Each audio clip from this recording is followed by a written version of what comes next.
Hey guys, welcome to my second video, and this video is going to be the top 5 first cars for car enthusiasts. And I noticed in the last video that I said a lot, so in this video I'm going to try as hard as I can not to say that. This video is going to be a little bit shorter. It's going to be like 5 minutes long instead of the 10-minute long video like last time, but I just really wanted to get something out there, and then the next video is probably going to be me doing an oil change on my daily driver, or it's going to be a video on modifying cars and focusing mainly on cosmetic stuffs and why, at least I believe, you should do modifications that might seem stupid to other people. This video is going to be my opinion on the top 5 first cars for car enthusiasts. Some other people might disagree. Some of you guys might disagree. But yeah, let's just get straight into it. So I'm going to cheat a little bit, and it's going to be like a more of a top 9 video because I have 4 honorable mentions. And the first honorable mention is going to be whatever car that your parents give you. That first free car, whatever that car is, you should take that car and ride it into the ground. Ride it until you can't drive it anymore, until it has 300,000 miles, 280,000 miles, whatever. Just ride it into the dirt until you can afford a car that you actually like. And that way you can build up money and you don't have to go out and make a stupid purchase your first car. Now, this is going to be another honorable mention, and it's going to be if you are financing a car. In my opinion, I think one of the cheapest cars right now that's the most bang for your buck and has everything that you want would be a Kia Stinger. And I'm saying that as a fan of KDM, and I think KDM is going to be big in the future, but I think financing a Kia Stinger should be an honorable mention. It brings you everything you want. It's 4 doors, it's pretty powerful, and it's really cheap right now. The next car that I'll talk about, this one's more pure enthusiast. And if you want a really reliable engine with a little bit of power to it, and that's going to be the 2008 era Mustang, the 4.6 engine. That engine's a dog. It's reliable. It's going to get you wherever you want to go. It's going to be cheap to fix, and it's got some pickup. It's not as quick as the Coyote might be, but it's still got some pickup, and I think it sounds great. Some people say it has more bark than bite, but I think it sounds great, and it will get you where you need to go every single time while still being a pretty quick sports car. And the last one, this is a personal pick. I had one of these, and it's going to be a 3000 GT. Now, I don't think they're reliable. I think the transversal engine is going to be annoying, but I think it is a very nice feeling sports car. I think the looks, you almost can't beat them. It's like an NSX, and it is super, super cheap right now.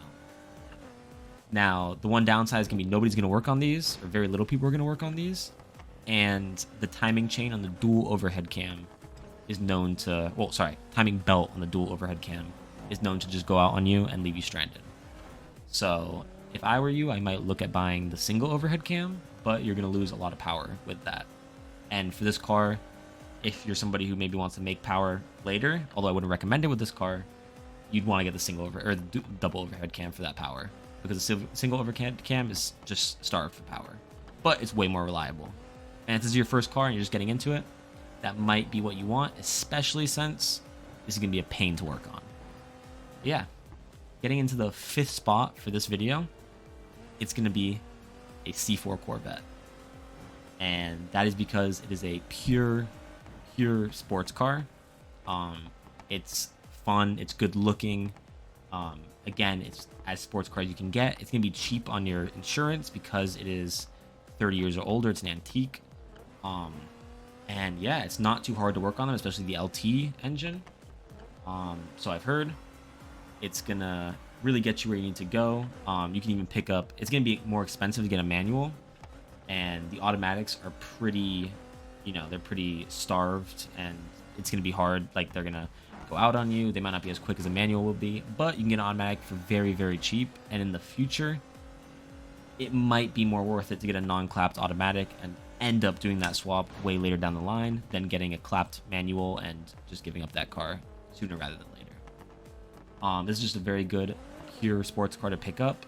I'm putting it at number 5 because it would be less reliable. You might have to get automatic, which some people aren't going to want, and it only has 2 doors, which for a first-time car, it might seem cool in the beginning, but you might really get bored of it later. But again, for a first-time car, 2 doors is kind of what you want because you're in Granted, high school, college, you don't really need 4 doors right now.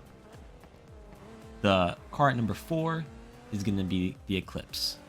This is really any generation Eclipse. It doesn't matter. You don't have to focus on a specific generation. You can get manuals pretty cheap. They're not going to make much power, but they're going to be decently reliable.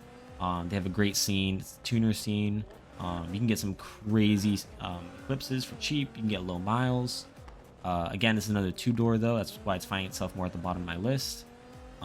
Sorry, and I keep saying 2-door. I meant more 2 seats. But the Eclipse it's an all-around car. And there's a lot to work on, and it will really help you get into the scene. The third car on my list is going to be the Celica.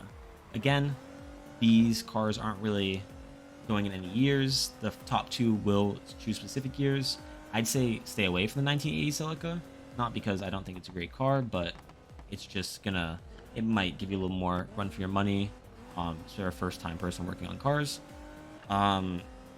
And I think most Celicas look good. They look good. They're reliable. They're super reliable.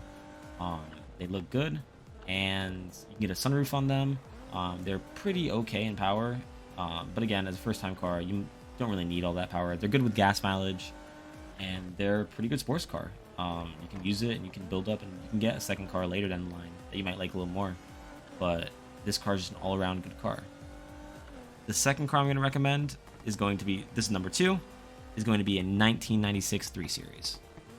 Doesn't really matter what 3 Series it is. It can be a 323, 318, 325, but it can be a 1996 3 Series. That's because you can get 4 doors, or 2 doors if you want, but you can get 4 doors. You have a strong, reliable engine. I believe it's a strong, reliable engine. I'm not saying that like, oh, I haven't looked into it. I have one in my car, and I have 1995, but I have one in my car, and it's done me right. It's pretty strong. It has a timing chain. I love timing chains. And again, you can get 4 doors, you can get 2 doors. It's gonna be a nice ride. It's gonna be luxurious. It's gonna have a nice sounding engine. It's gonna give you that comfortable ride. And it's gonna be a pretty good sports car. And they're not too bad. They're gonna run you around like, if you want a non-clap one, like maybe 5K. Not too bad. And number 1 is going to be a Mustang New Edge. People might disagree because the V6s are slow. They say the V8s are slow as well. But you can get a V6 or V8 manual for super cheap, and that car is going to be a ton of fun. That car is can do whatever you want. You're going to have back seats, even though they're tiny, but you're going to have back seats. You can get rid of the back seats. You can do whatever you want.